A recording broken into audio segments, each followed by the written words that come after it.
ഇന്ന് തന്നെ ഡൗൺലോഡ് ചെയ്യൂ. കാണൂ നിങ്ങളുടെ ഫേവറേറ്റ് ഷോസ്. പ്രതാപന് എന്തോ ഒരു പ്രശ്നമുണ്ട്.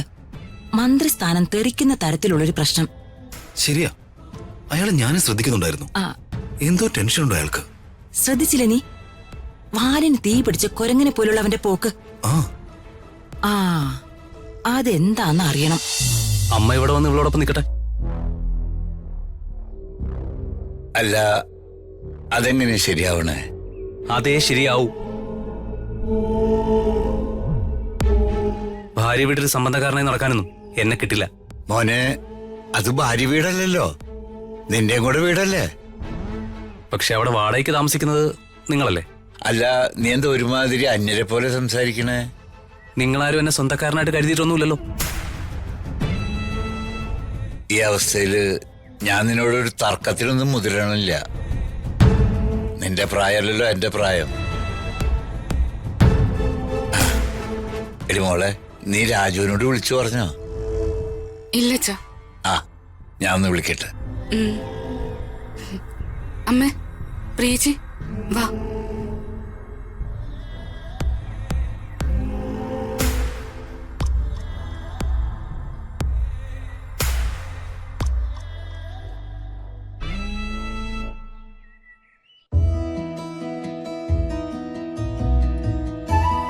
രാജുവിന്റെയും വേണുവിന്റെയും ഈ കടുംപിടുത്ത് അവസാനിപ്പിക്കണം.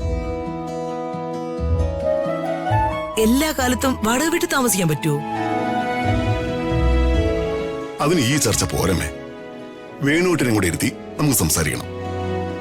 അത് മതി. ഇതെന്താ രണ്ടുപേരും മുള്ളയിൽ നിൽക്കുന്ന പോലെ?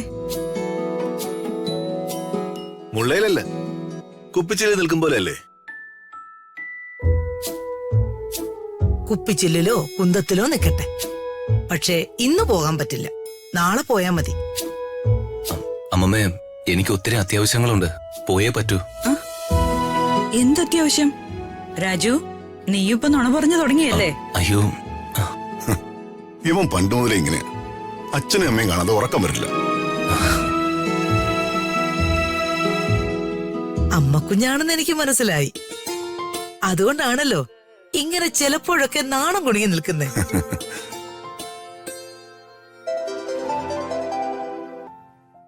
Hello, good evening sir. Good evening sir, ഞാൻ ഓഫീസിൽ നിന്ന് ജോർജ് ജോസഫാ സംസാരിക്കുന്നത്. മനസ്സിലായി, പറയൂ ജോർജ്. സർ, നമ്മൾ സ്കൂളുകളിലേക്ക് വിതരണം ചെയ്ത ലാപ്ടോപ്പുകൾ ഭൂരിഭാഗവും കംപ്ലൈന്റാ. കംപ്ലൈന്റോ?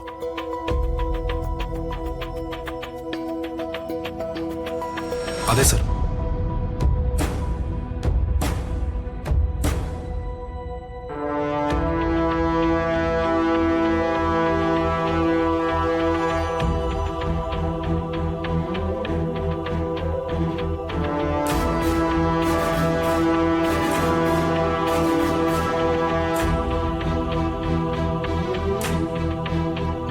എന്താ സർ ഒരു ടെൻഷൻ?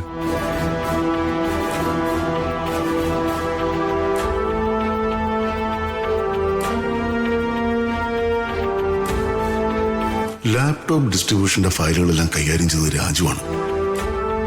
പക്ഷെ രാജു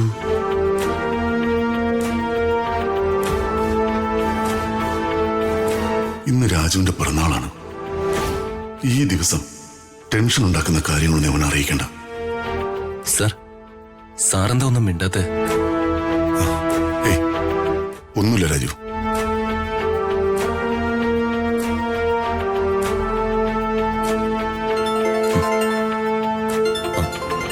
അച്ഛനാണല്ലോ. ആ, ഹലോ അച്ഛാ. മോനെ, ഒരു സന്തോഷ കാര്യം പറയാനാ ഞാനിപ്പോ നിന്നെ വിളിച്ചത്. സന്തോഷകാര്യോ? എന്താ അച്ഛാ? എടാ, ഞങ്ങളെല്ലാവരും ഇപ്പൊ ഹരീഷിന്റെ വീട്ടിലുണ്ട്. നമ്മുടെ ശ്രീമോക്ക് വിശേഷം ഉണ്ടെന്നേ. എടാ, അവളൊരു അമ്മയാകാൻ പോകുന്നെന്ന്. Very good. ഞാനും മേഡം കൂടി ഇപ്പൊ വന്നേക്കാം.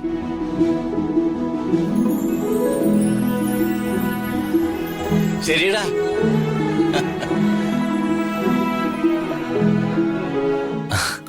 എന്താ രാജു? ഒരു ഗുഡ് ന്യൂസ് ഉണ്ട്. അച്ഛനാ വിളിച്ചേ, ശ്രീലക്ഷ്മിയുടെ വീട്ടിൽ നിന്ന്. ഗുഡ് ന്യൂസ് കേക്കട്ടെ. ശ്രീലക്ഷ്മി ശ്രീലക്ഷ്മി പ്രഗ്നന്റാ.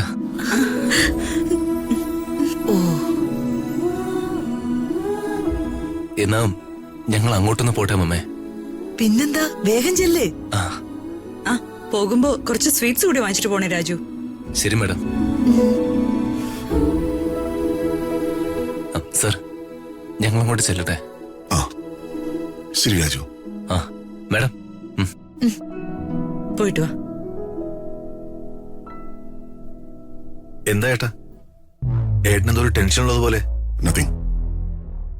എനിക്ക് അത്യാവശ്യമായിട്ട് ഒരു ഇടം വരെ പോകാനുണ്ട്.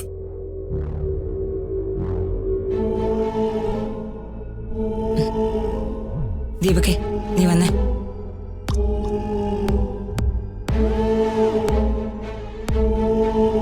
ഏട്ടൻ എന്തോ പ്രശ്നമുണ്ട്.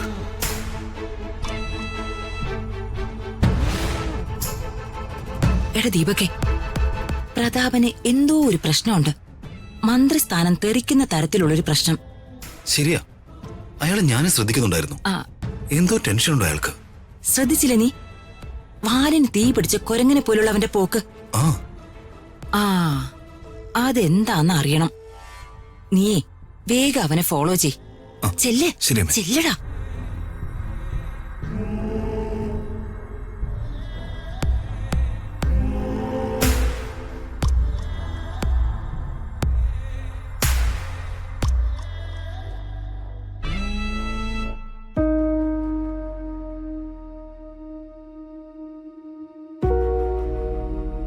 രുക്മിണിയോട് ഈ വിശേഷം പറഞ്ഞോ ഹരീഷേ?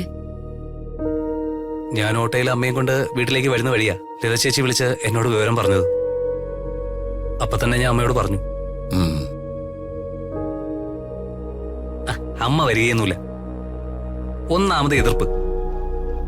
തന്നെയല്ല, രമ്യ ഒരേ ഇരിപ്പുവാ, ഒരു ഭ്രാന്തിയെ പോലെ. അവളെ ഒറ്റക്കിട്ടിട്ട് അമ്മ എങ്ങനെ വരാനാ? അവള് വല്ല കടുകയും ചെയ്താലോ?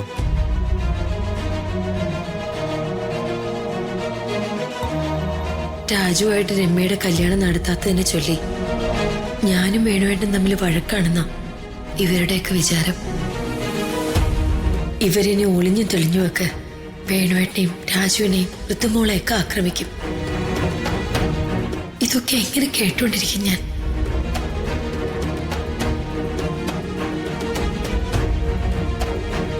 അവളുടെ അന്ത്യം അങ്ങനെയൊക്കെ തന്നെയായിരിക്കും. തകർത്ത് കളഞ്ഞില്ലേ എന്റെ പെങ്ങളുടെ ജീവിതം. ഇവനും പതുക്കെ പതുക്കെ ആ രുക്മിണിയുടെ മകനായിട്ട് മാറുക. ഇപ്പൊ ഒന്നും മിണ്ടണ്ട. എന്റെ കുഞ്ഞൊരമ്മയാൻ പോവാ. ഞാൻ എന്തെങ്കിലും ഇപ്പൊ പറഞ്ഞ അത് അവളെ വേദനിപ്പിക്കും. ഇപ്പൊ അച്ഛനും വീട്ടിലില്ല. കുടുംബം ഇപ്പം അനാഥോ. ഞാൻ ആരോട് എന്റെ സങ്കടം പറയണ്ടേ? നോവിനാലേ